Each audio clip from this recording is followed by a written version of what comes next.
Hi bunny friends, welcome to the Raspberry Rabbits and our new design adventure for 2021. I'm super excited that this year we are doing the Seeds of Love. And I have been a quilter for over 30 plus years. Golly, it's been since 1989. And while I have loved making quilts, the older I've gotten, I've enjoyed doing more and more embroidery. But once you're a quilter, you can never get that out of your system. So what I decided to do for this year was do a block of the month, but they will be embroideries. So an embroidery stitchery that is a block of the month. Each one of these blocks is a 5-inch square that's finished. And being that it's the Seeds of Love, we are stitching the Seeds of Love and throwing them out into the world. So each block will have some kind of heart that's featured within the block. There's going to be 9 blocks all together, and then there'll also be some optional sashing and setting squares. Okay, so this is our first block here. I really love doing this. And each one, let me show you what you're going to need in addition to the kit. So I use this 5-inch embroidery hoop. You'll need a hoop if you like those. I have some bunny scissors right here. Everybody needs some cute bunny scissors. I love to use these thimble pads. I'll show you how I use those. These are really great. And then all the stitches I use are pretty basic, and they come in this handy embroidery pocket guide. I love this guide. It keeps, folds out. It's small enough. I put it in my sewing basket, and it contains all the stitches that I use over and over again. Okay, so I have these available in my shop, theraspberryrabbits.com, if you need those in addition to what's going to come in your kit. All right, so like I said, there's going to be 9 blocks. This is our first block, and it comes in a ready, set, stitch kit because, like my tagline says right here, this designs to inspire. I like to inspire your individual creativity. So if you are not a quilter, but you really love to do embroidery, these blocks are also designed so that you could buy the kit individually, and you could make this into a sachet. You could make it into a pillow. You could use it in the center of another quilt block. You could put it on a tote bag. You could do anything you want with it. So you can collect all 9 blocks, or you can buy them individually. Okay? So what your kit's going to look like, everything comes together. You'll get written instructions with color pictures. You're going to get your Valdani size 12 pearl cotton. And these are the colors that the entire project will be this year. I chose this blue, a gold, and a green. I really love this color combination. I've always loved 3-color quilts, so these were the colors that I chose for this year. These are some of my favorite Valdani colors. And if you're wondering, this is 0578, this is H205, and this is P2. You'll also get a size 7 embroidery needle that comes in there. And then you don't have to do any tracing or anything like that. Don't need a window or a light box. Your design is going to come pre-printed on 100% Belgian linen like this. And what you'll do is you will peel the paper backing off the back of it. And what is also included is this fusible interfacing. So there's the fusible web side here and then the fabric side. So you'll peel the paper backing off. Then you'll put the glue side face down, and you're going to iron this onto the back of your design.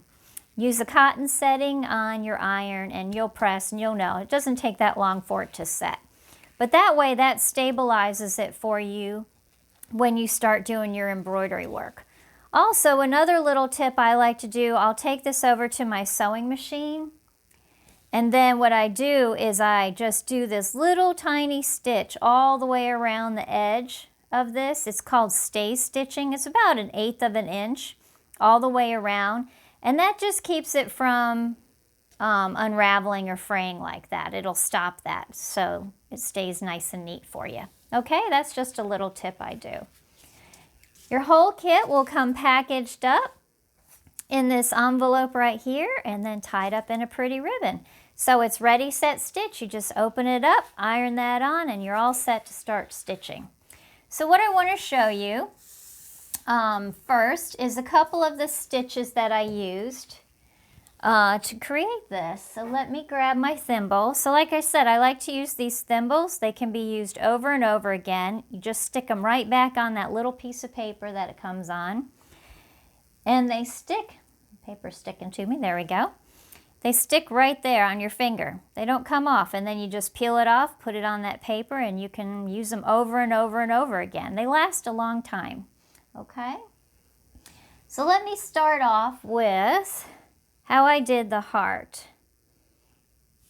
So right here, I'm going to pull this back for you to see. All right, so when I did the heart, what I did was a chain stitch on there. So if you look at my, if you're on my channel here, if you look at a video below, you'll see how I threaded my needle and tied a knot, my little tricks for that. So I'm all ready. This is about an 18-inch piece of embroidery thread. So what you're going to do is you're going to start on the heart. You're going to come up right here at the point of the heart, okay? We're stitching on the line, super easy. Going to come up like that, and we're doing a chain stitch. And I'm right-handed, so then you're going to come back in, and you're going to come up on the line right about here. And when you're doing this, you want to use little stitches. The smaller your stitches are, the better you can go around these corners and curves, okay? So you're going to come up in here, and then you're going to just wrap that around your needle, okay? So you're coming up, you're going on the line, and then you're wrapping this around your needle like that, and then you're going to pull it through, okay? And then we're going to do another one. I'll do another one for you. So then you're going to go back into the center here. You're not like totally in the middle, you're near that edge, but you're going into that previous stitch. And then you're going to come up on the line again, right there. See how I came back up? We're stitching on the line. And then again, you're going to wrap it around, and you're going to pull it through. Okay, I'll do one more for you. Go into the center of the stitch, near the edge, come up a little bit forward on the line, wrap it around, and then you'll come through. And you'll get really fast at this. I'm actually pretty quick at it when I'm not telling people how to do it. So you're going to go all the way around with that chain stitch. You're going to outline the entire heart like that. Then what you're going to do is you're going to come back in, and you're like echo quilting. Then you're going to keep filling in. You're going to stitch all the way around. Keep going and going and going until you get in the center. So you can see right here how I filled it in. And isn't it pretty with the Valdani? I love how the variegated looks when doing this, because you get so much depth and dimension, and it just adds so much pretty color and texture using a variegated thread. I just love how that looks. Okay, so that's how you're going to do the hearts with the chain stitch. All right, let me just cut that off for you. I got my little bunny scissors here. I'm going to cut that off. And next what I want to show you is how I did the flower. So this flower right here in the center, and then this little bud flower on the end. I stitched these both the same way. So let me show you how I did that. Tie a little knot real quick. All right, so I'll show you in this one right here, this center one. So you're going to come up at this center point right here. And then you're going to come over to this point right here. You're coming to the tip of the flower, just like that. All right. Then what you're going to do is you're going to come back to the line. I'm back on the line right there. And then you're going to come back to the top. And what you're doing is you're stitching on that line each time. But you're not outline stitching. We're just doing these really long, like satin stitches, okay? So again, you're going to come up on the line, and then you're going to come up here to the top line. And once you get one whole side filled in, keep filling it in till all the lines are covered up like that, okay? And then you come back over and you're going to start on the other side like that. All right, super easy. So it's just these really long stitches back and forth that will end up filling in your flowers. So I did that one just like that. On this outside one here, on these, you're going to do from, you'll just come up on this point right here, like this. And then I went to this corner first, like that, okay? And then I just kept filling in as I went along. And then you'll come back, so you'll just keep going back and forth, then you'll come over and do this side, back and forth and back and forth. And then the last part on that is you will come up here and you'll go across like this to fill that in, and then fill in back and forth. Okay? Super easy. So that's how you stitch the flowers. All right, so then I stitched the flowers and the hearts, and then let me show you how I did the leaves and the vines, okay? The leaves and the vines were used with just a back stitch, is all I did for those. So I'm going to come up here on the line, right there, at the point of that flower. And then how I do my back stitch, I just go forward a little bit like that. Then I'm going to come up here. And I kind of just, I've been doing this for 15 plus years, doing this embroidery. So I always just come up a little bit ahead. This is how I gauge my stitches. And then you go right back into that previous hole. Okay, now there's some people, they'll come up like that. But then when they go back in the next hole, they actually bring their thread up like this. Okay, and then they back stitch that way. I've never been good at that. To me, I can't, my stitches become uneven. So for me, it's just easier to gauge the length by doing this. And again, I get really fast at it because I've been doing it for so long, and you just come into a rhythm is how it works. But that's how you do a back stitch. So you're going to do that for all the vines. You're going to go all the way up on the vine there, okay? And then you'll do the same thing. You're going to back stitch around the outside of the leaves, and then you're going to use those same kind of back stitches to fill the leaves in, okay? So you'll stitch around the outside and then you'll fill them in. And that's what they look like there. And that just gives a little bit different texture than doing them the same way as the flowers.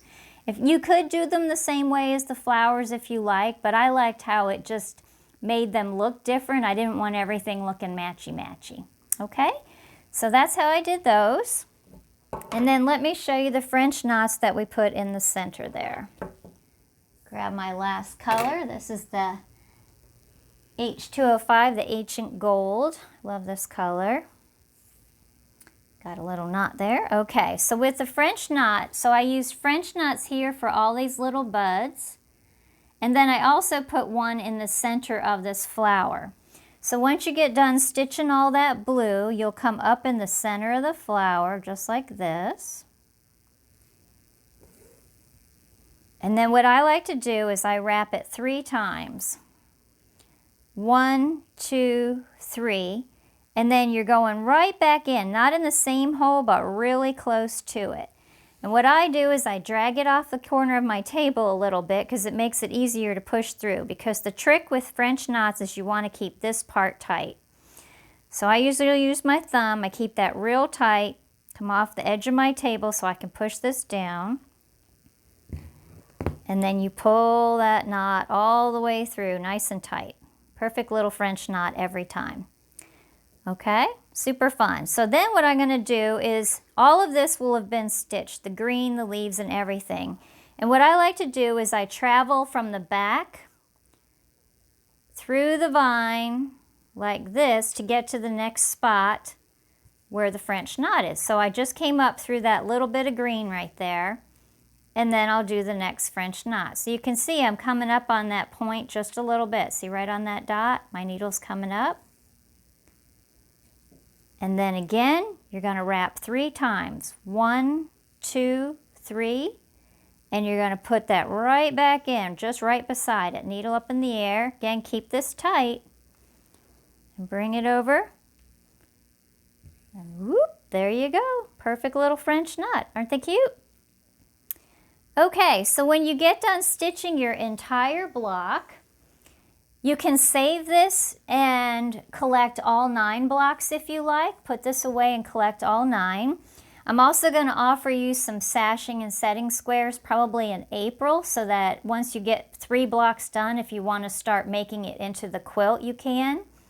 Or if you're ready just to use this for something else, like I said, a pillow, a sachet, whatever, you can. I drew the lines on here. These lines, dashed lines, are drawn at 5.5 inches. So it's a 5.5 inch block. So you can then use your rotary cutter and ruler, and you can cut on the line. If you don't have these, you can use scissors and cut on the line. But that will give you a 5.5 inch square, which gives you 1/4 inch seam allowances, which will then make this a 5 inch block. So the finished quilt without sashing and setting squares will be 15 by 15. But if you choose the setting squares and sashing, that'll be available around April, it'll be a 19 by 19 quilt. Or it could just be 1 block that you use for something special. Okay, so there is our first block in our Seeds of Love adventure this year. Be sure to like this video and subscribe to my channel, and also hop on over to the raspberryrabbits.com and get your kit. Thanks so much. Y'all take care.